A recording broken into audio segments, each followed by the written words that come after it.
Brought to you by Leaving the Ring Network. All boxing, no filter. Ladies and gentlemen, introducing the pound-for-pound best radio show around the world, it's Leave It in the Ring.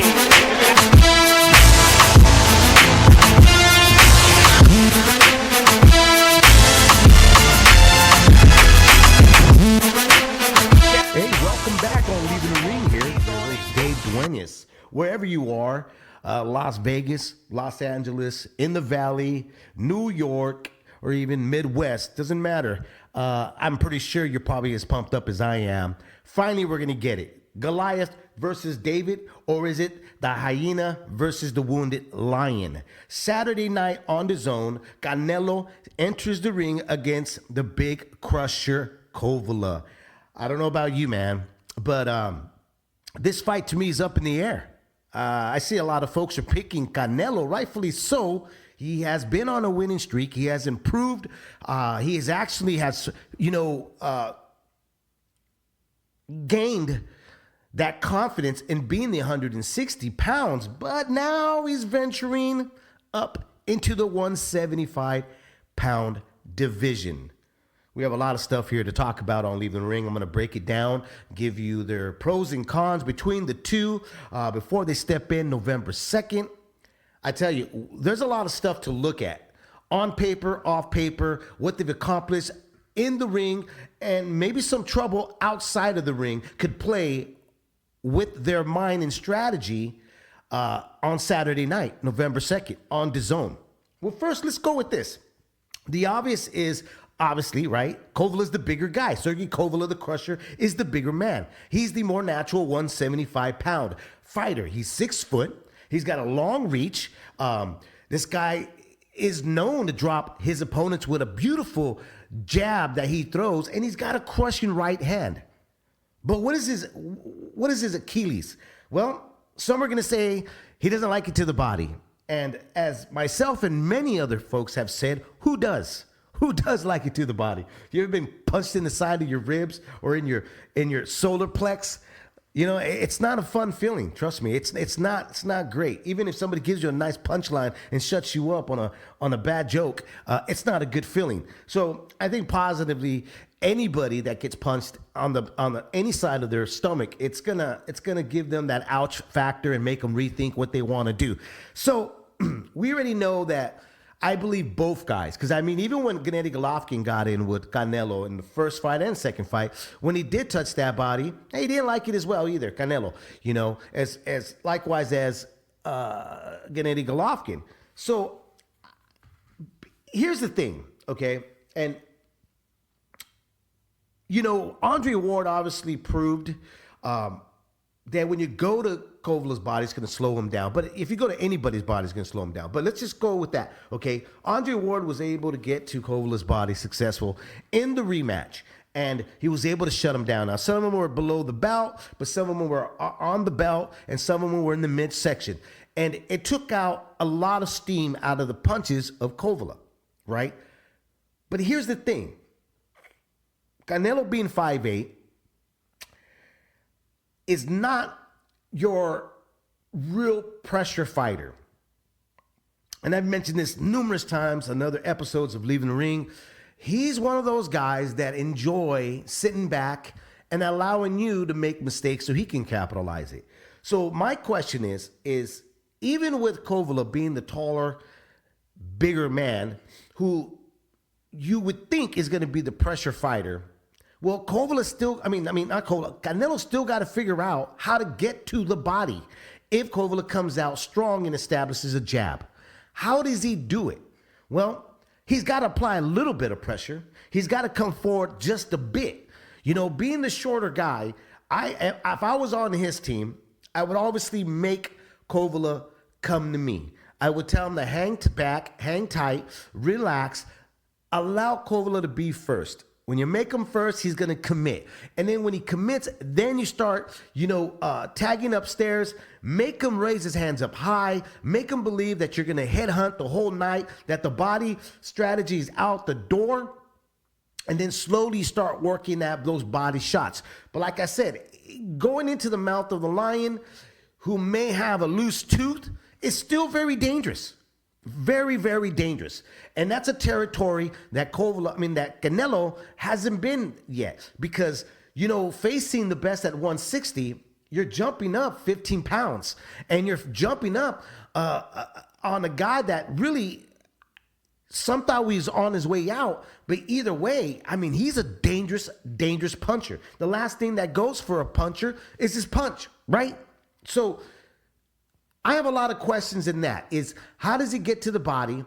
Can he get to that body? How is his reaction when Kovalev lands either the jab or that crushing right hand? Because that's something we haven't seen. We know that Canelo's got a really, really good chin. Okay, we know that.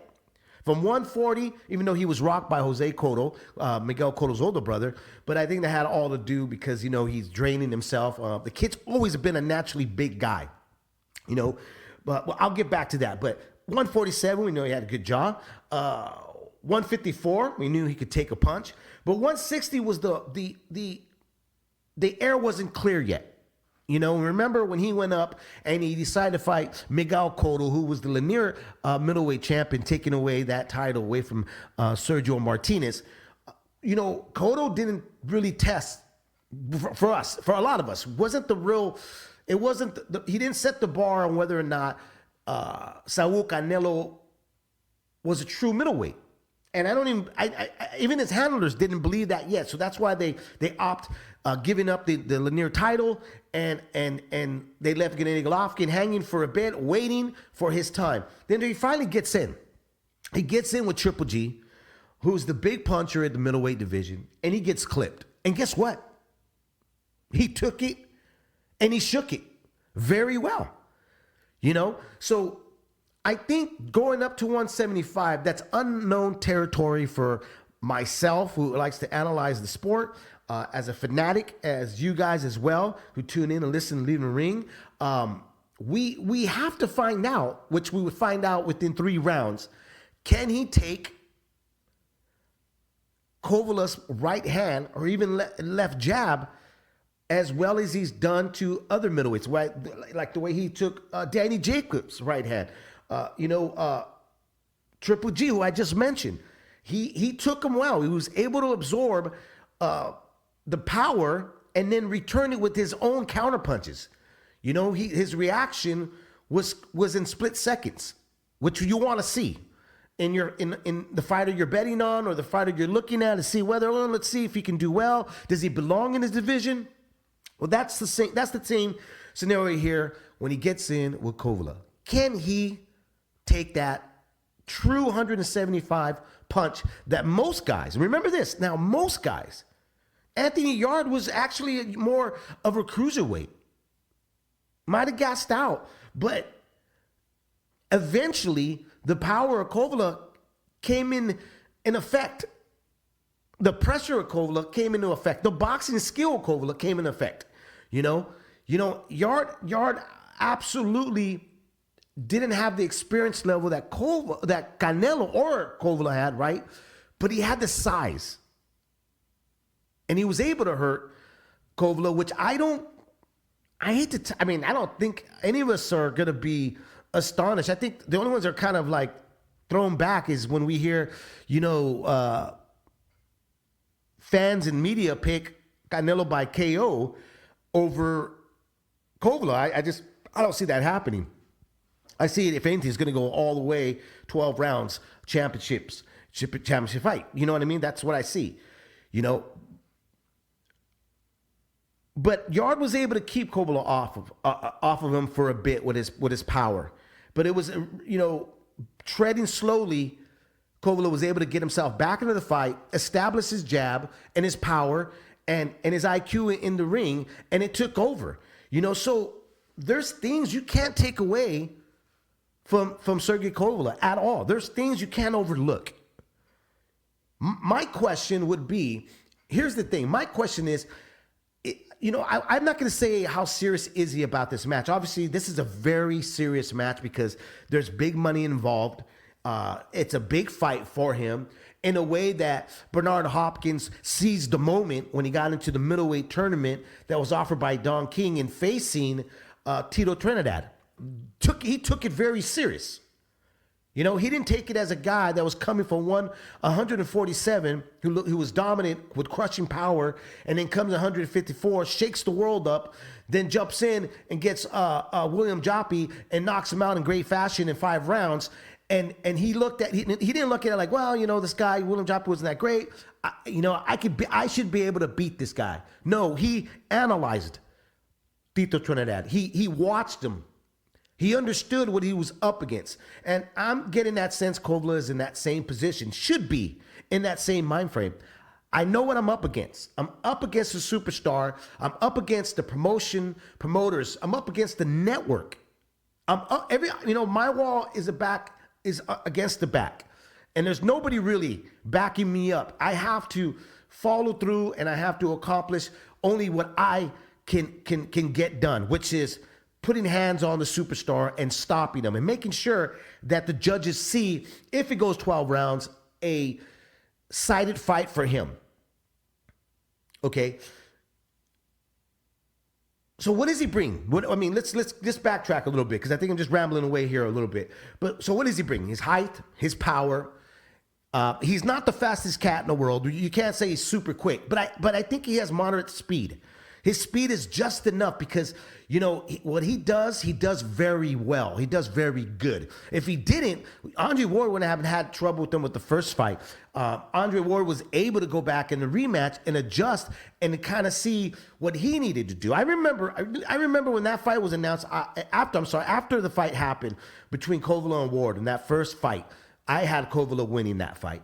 But I had said this, if the rematch was to happen, Kovalev, to me, fought the perfect fight. Could he fight any better? Ward is the one that would have to come in with a better game plan. He would have to come in, with these minor adjustments to beat Kovalev. And he did that, So with that being said, I knew that Kovalev is a well-rounded fighter, even though he was outsmart by Ward, who's a special fighter. Canelo's a very special fighter, but it took Ward 2 times. It took him a run twice to figure out Kovalev, to understand what Kovalev had, because you don't really know until you step in the ring with a big puncher what they pack. Is it real bricks in his hands or is it over-exaggerated? And that's where same thing goes for when Canelo got in with Triple G. They were still suspicious of whether or not the 160-pound killer at the time was really the killer that was everybody was saying, the boogeyman of that division. And it took him a second time around to go in there with a bit more confidence. So now again, he's going into the unknown. So Kovalev going in with that power, well, I would say that he has to establish it right away. He's got to actually impose his size and his power immediately in that second round. He's got to let the superstar kid, the golden boy for Golden Boy Promotions, that he's the boss. That you're in my house now. You left the 160 home. You're at 175 house. You walk through the door and don't forget to wipe your feet. Because now you're going to find out how the big boys run. Because Kovalev's not used to fighting, smaller guys. I mean, Ward moved up from 168. That wasn't, it's a big jump at that time to go to 175. But still, Ward is a big kid. If you ever met him up front, which I have in person, he's a big guy. When he told me he was going to 175 and he had said, I'm even thinking about heavyweight division at that time when he was active, I looked at him like, damn, I could see you going to 175. Heavyweight, I wasn't too sure about. But 175, I definitely was able to see that because of his size. You look at Canelo, honestly, I look at him and I'm like, okay, 160 is the limit. 160 is the limit. Why? Because of his stature. 5'8", bulky kid. I'm thinking about it. I can't picture him being this huge figure, very dominant figure at 175. I said, I think this is a test of waters here to see whether or not the tequila is smooth or it's burning. I'm not sure. I don't know what the play is, but I certainly know the play for Kovalev. They have to establish themselves as the host, not the guest. on Saturday night. They got to establish themselves. My question would be this, because Kovalev's got some legal problems, is we've seen this with fighters. When they have some legal issues, it can distract them. The one thing about boxing is you got to be 100% focused. It's like, you got to be on that narrow road. The only thing you should be thinking about is your fight coming up and what your opponent is going to do and not do, and how do you capitalize that? And if you get on rough roads, how do you smooth it out? And when I think back about fighters that had legal problems, and I saw that some are very professional, they're able to separate themselves from that and just zone in their job that's in task in front of them. And then there's some that just can't do that. Diego Corrales comes to mind automatically when he stepped in the ring facing Floyd Mayweather. Obviously, Floyd, didn't make it any better for him that night, because he was facing at the time, I thought in that division, Floyd was at his peak, his best, right? And Diego Corrales kept looking up at the big screen to see his cut or to see the time, and you could see that there was something playing in his mind. There was something just not completely right. Well, Kovalev, we don't know yet. He's got some legal issues. He's going to face that after the fight. So that's got to be lingering in his mind. And he's also got to, it's what's lingering too, I think what's got to be burning, and he could use this, is that he's the underdog. He's the guy that's been established in this division, and guess what? He's not being respected by the insiders, by the fans, by the promoters, by anybody. He's not being respected, and he needs to use that. He needs to fuel that in him. And then Saturday night comes, he needs to release that on Canelo. Punish him for putting him in that position. Because he's already been in the position that he's probably done and he's over with. The goods is probably, we've seen the best. Andre Ward obviously punched it out of his midsection, the best they can offer. Then Alvarez goes in, who he had a fight, and then he gets knocked out because he was being the pressure guy, and he was being the pressure guy with a dumb game plan where he walked into a punch, because he should have watched Alvarez fight before. That's how Alvarez fights. He's a counterpuncher. Canelo is a counterpuncher. You see where I'm going? Canelo is a counterpuncher, but does Canelo have the power to hurt Kovalev? Well, I'll tell you what, the only way he has the power to hurt Kovalev is if he makes Kovalev work for his punches. And what do I mean? What do you mean, Dave? Work for his punches. Okay, let's go back. Let's go back in Canelo's last fight. Danny Jacobs, tall guy, 6 foot. Either maybe 6'4" or 6'1", right? Athletic. Went balls deep with Gennadiy Golovkin. Probably gave him one of his toughest fights before Triple G went in with Dermachenko and Canelo, right?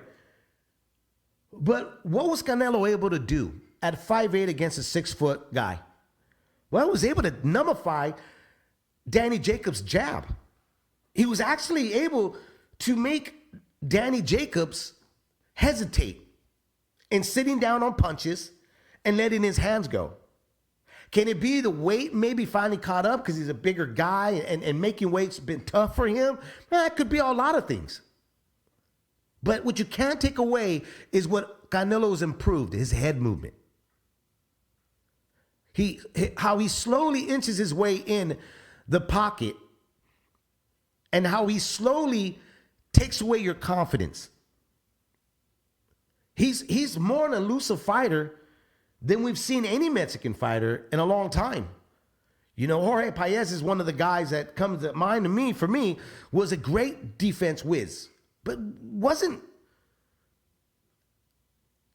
well, I want to say wasn't. Let me go back with Canelo.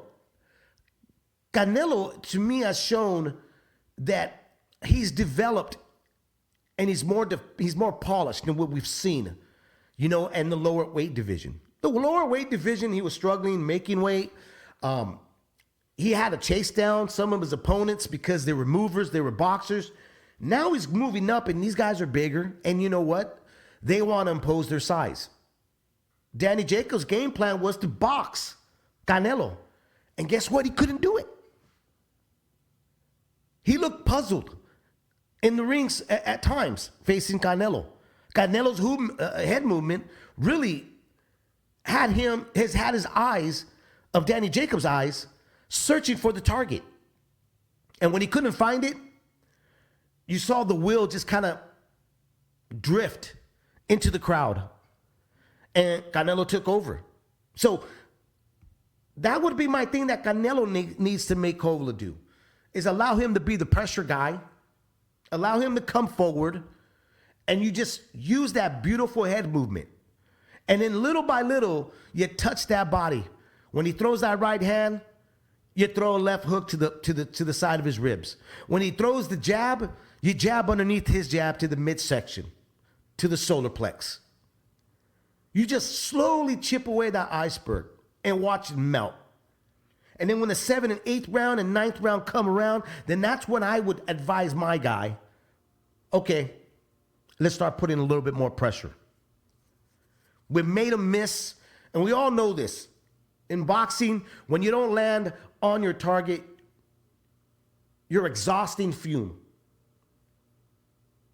And especially if you're being tagged and you're not tagging anything solid and you're getting hit, slowly, especially if you're getting tapped to the body, slowly the air is being seeped out of your tires. And that could be the turnaround. And that could be where Canelo can get maybe, remember, it's a big maybe. Maybe he can get that TKO over Kovalev. It's a huge task in my opinion. Is it really the route that I would go?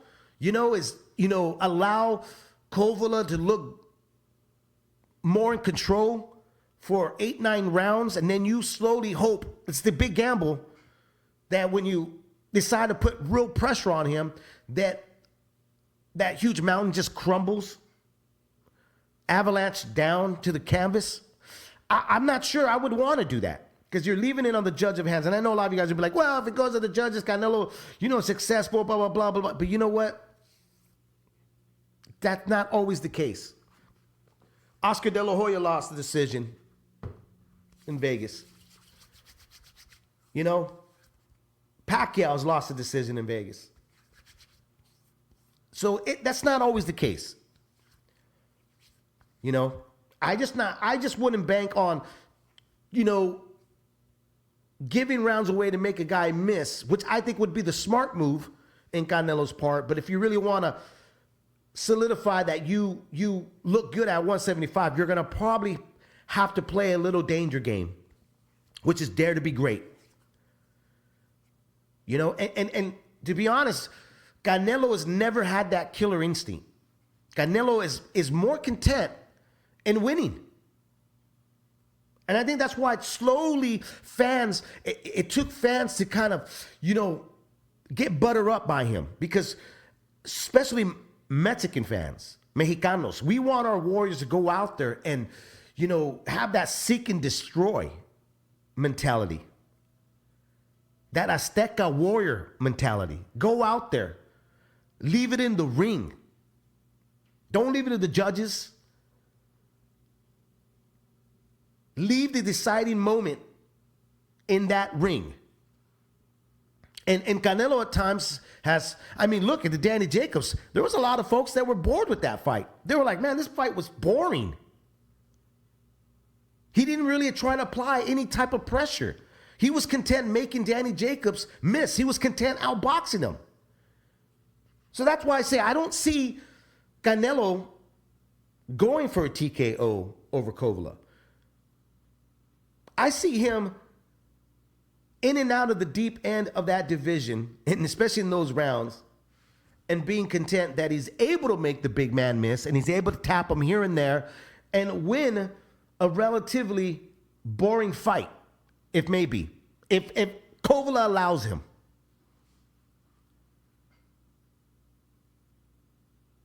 My question is this.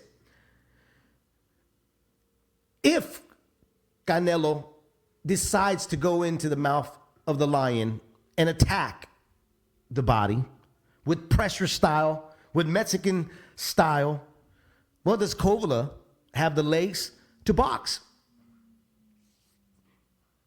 Does he have the legs to box and get away from a short 5'8", stocky, fast hands, quick reaction,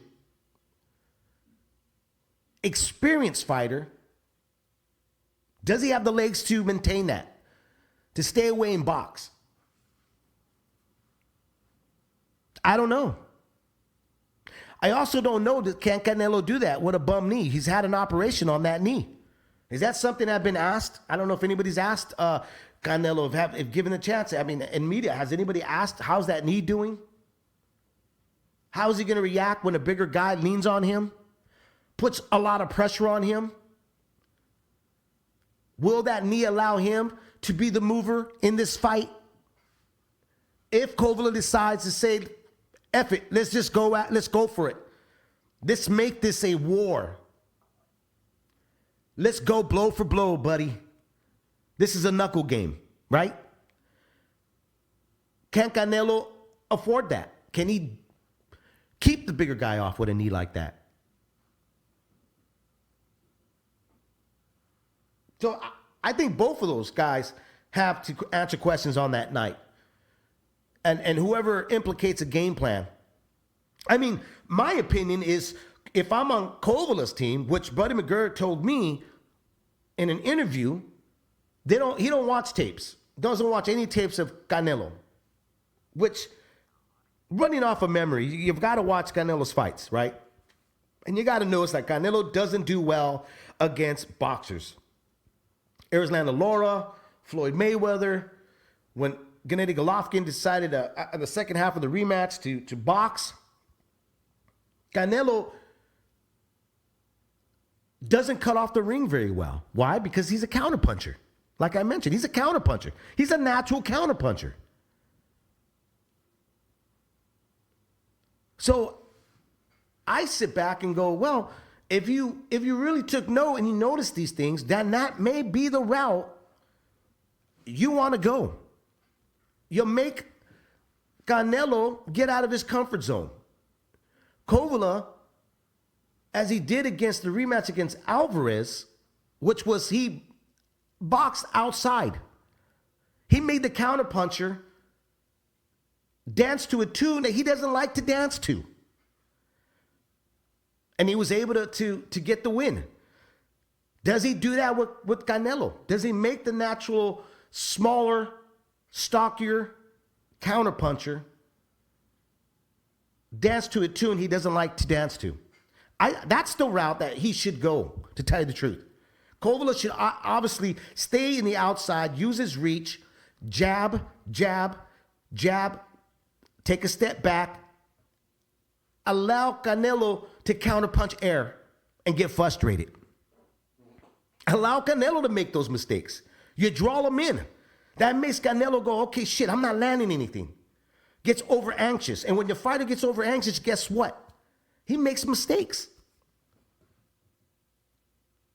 And when he makes mistakes, you capitalize it. And being that he's the bigger puncher, Kovalev, those are the pockets and the moments you look for, you wait for. Because logic is telling everybody, the bettors in Vegas and everybody else, is that Kovalev's going to make the mistake of just going forward, not boxing, and allowing Canelo to dictate it with head movement and body shots. And that's going to be the tale of the story of this fight November 2nd. Well, I say don't make it happen like that. I say, Kovalev, if you're smart, your team are smart, and you watched it and understand the way Canelo fights, because it's not rocket science. If you watched him fight before, if you've seen him fight, then you know he doesn't bring a bag of surprise. I mean, he did bring a bag of surprise when he fought Triple G in the rematch, right? He did. That first half of the fight, he fought Gennadiy Golovkin's fight. But that's because he knew. Remember, he wasn't walking in new territory. He was aware of the power that Triple G had, and he was aware that he could absorb it. This one here, this time around, he doesn't know whether he sparred him in the past at Big Bear or not. That doesn't mean anything. Those are sparring gloves and those are sparring moments. And trust me, you're not going to get the 100% effect when it comes fight night, when things are on the line. Emotions are high. So Kovalev stays in the outside and boxes. Box. And allow the shorter guy to start reaching for his punches. And that's when you start dropping that right hand. Nice and smooth like butter, man. Just cut right down the pipeline. And you know what? We may find out how good of a chin Canelo has. I think we're going to find out regardless. Because at one moment, it's the crusher's right hand's going to land. Danny Jacobs was able to land. Gennadiy, Golovkin, Khan, Cotto. Everybody down that line has been able to land their shot. And he may even put Canelo on that queer street for a moment, or maybe even put him on his ass. I mean, that's the true reason I'm watching, is because I want to see, can Canelo be the David in this Goliath fight?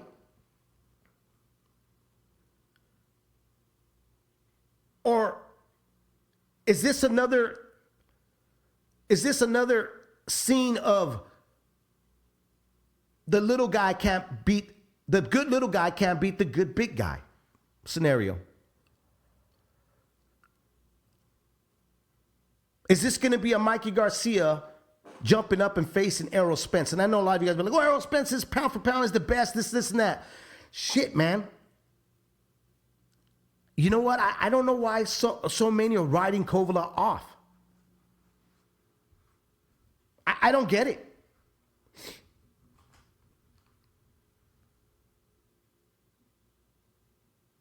You know what I mean? I mean, I'm baffled by that when I hear that. You know? Because to me, it's fights like this. And you got to thank Golden Boy, DAZN, main events, and the two fighters that are willing to do this fight on November 2nd. You got to applaud them both. You know? It makes sense more for Canelo because he's chasing history. When Bernard Hopkins jumped up, Roy Jones jumped up, James Toney, Hearns, Leonard, when they all did that, they were chasing legacy. They were chasing history. Canelo's in that long list.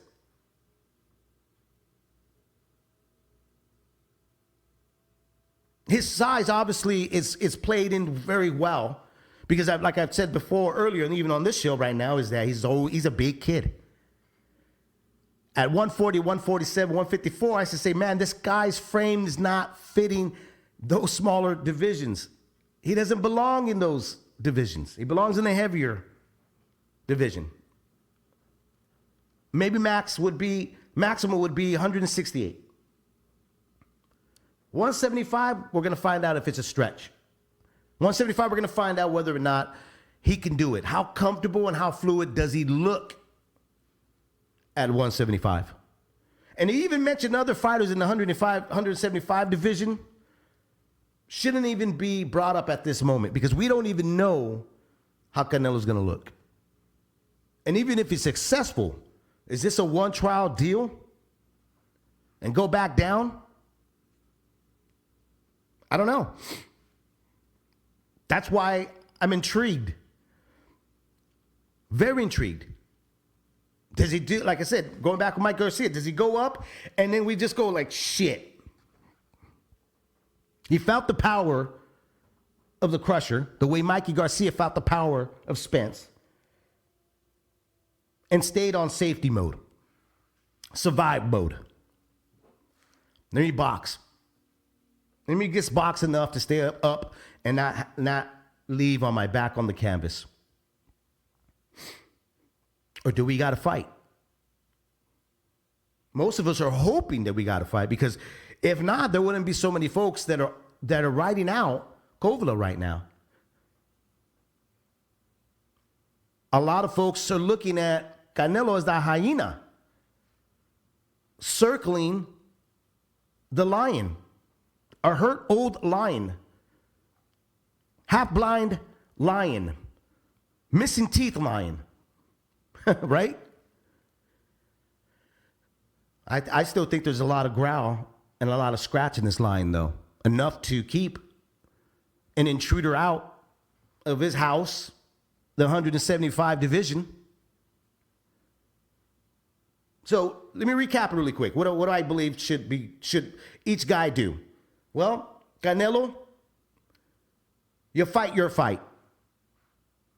You apply pressure when the mistakes are made by Kovalev, when he is being over aggressive, when he gets over anxious, like, yeah, let me get at this guy. Let me show him who's boss.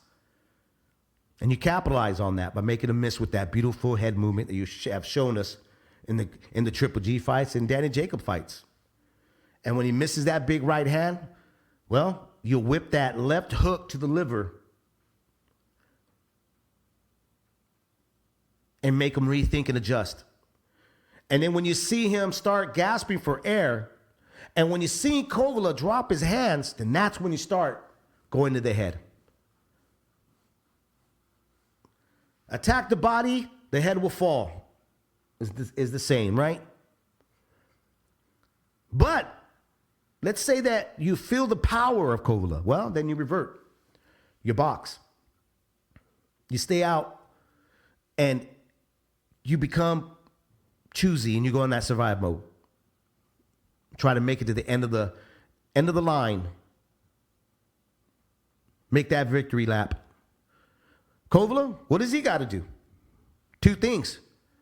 Establish his jab. Establish he's the bigger guy. And Canelo's the intruder. And box on the outside. Try to stay away from being suckered. You know? Try to stay away from the guy rolling up in a white kidnap van trying to entice you to get into his van with some candy. That's what Canelo's going to do. He's going to be like, come on, man. Come and get it.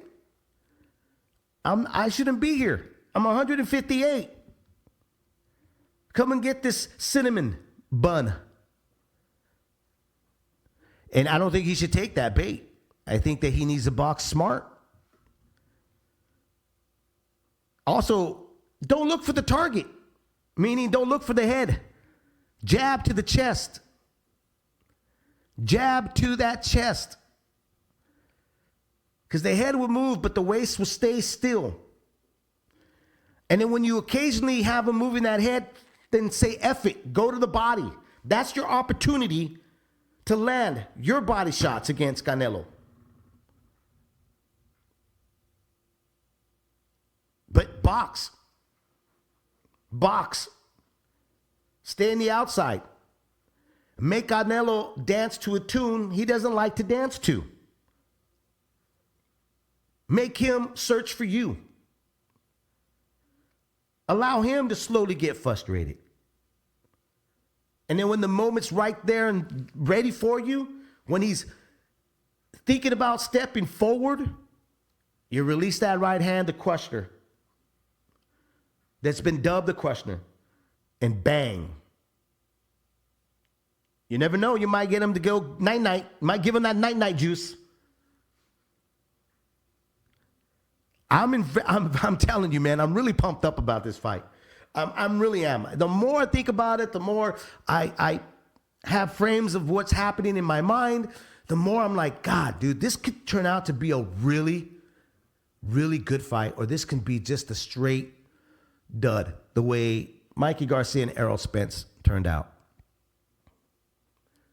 You know, on paper, man, I'm telling you, on paper, you're like 5'8", 6 foot. Okay. The 6 foot guy should be able to win this fight because he's established himself at 175. But Canelo's a special fighter. He has slowly won the hearts of fans. He's gone to different phases as a fighter. Think about it. From cherry picking, from making guys jumping up 2 weight divisions to face him rather than facing the best at the time, from being called a cheater, for being said that he's, today I was told from one of the guys at my lots that, man, I mean, he's facing Canelo. Canelo's facing Kovalev. Dude, I can't believe he's scared of Triple G. And I'm like, how can he be scared of Triple G, man, if he fought him twice? And if you're scared of Triple G, you don't freaking jump up to 175 to face a bigger man. That's just plain stupid logic. Stupid. It means you don't pay attention. Pay attention. I was watching Dazn, and I forgot that guy, reporter's name, man. It'll come to mind right now. But, they had 2 reporters, one of them from boxing who I really like. I like reading this stuff. And then I had that guy, Mike Coppertine, whatever his name, Carpenter, whatever. And I hate to say it, but these guys were bagging on this fight. They were like immediately, except for the guy, Keith Idek. He wasn't saying like, don't tune into this fight. But that guy, Mike from Dazn, was like, from Athletic, he's like, Canelo's going to win. Plain and simple. No point in watching this fight. That's pretty much what he was saying. Pretty much, don't watch this fight. And I'm like, does this guy watch the sport? Like, how is he a writer for the sport? I mean, does he not know that this is a really good fight? This is a real major test for Canelo? I mean, this is a real test for Canelo, 175. Kovalev could have been gone and out. If he had no heart, he wouldn't have rallied back into the Anthony Yard fight. If there was no will left in him, he wouldn't have rallied back. And Kovalev's resume is great. He's got some real good names on his resume, who he has beaten, who he has fought. He should have had that win over Ward. So the accomplishments of what the Crusher has done shouldn't be overlooked at all. For the past couple years for Canelo, he's finally have answered questions we've been wanting to know. And he continues to set that bar. He's jumping up 175. He's like, okay, I answered questions at 160. I can continue reigning there and face Demetrius Andre, or Sergey Dermonchenko, who just had a great fight with Golovkin, or I can get the trilogy fight with Golovkin. Instead, he was like, you know what? I'm going to take a break. I'm going to take a break from the old lady. I want to see what else is out there. That's pretty much what he's saying right now by leaving the 160 division just for a moment. I want to see what else is out there. There's a big world out there that I have not ventured out to, and I want to go out there and look. And Kovalev opened that door, sitting at the porch, said, come on in, boy. Let's make this happen. I got a tune for you that you may not like. Saturday night, November 2nd, can't come quick enough here for myself. We're going to have a fight party here at my house. I'm really excited. It's been a long time since I've had a fight party. Got a lot of friends, family coming over, so we could sit down and watch a historical night that may or may not happen. We could sit down and watch a dud fight that may and may not happen. An all-action fight that may and may not happen. Undercard is good too. I'm not going to get too much into that, but I'm telling you, this is a real fight. I like this fight. Sergey Kovalev, the Crusher, versus Saul Canelo Alvarez, November 2nd, Las Vegas, on Dazn. I'll catch up with everybody after this fight. We'll do a review on it. I will be back on Leave a Ring, do a review on that fight, and tell you what I saw, what happened. Do they give us that because it's not boxing, man, if one judge doesn't fuck it up. So does Kovalev leave it on the line with the judges? Does it leave it in the hands of the judges, or does it leave it in the ring? Or vice versa? We're going to find out Saturday night. Tune in, Dazn, November 2nd, Canelo, the Crusher. It's fight season. I'm your host, Dave Duenez. I'll talk to you guys soon. Ladies and gentlemen, introducing the pound-for-pound best radio show around the world. It's Leave It in the Ring.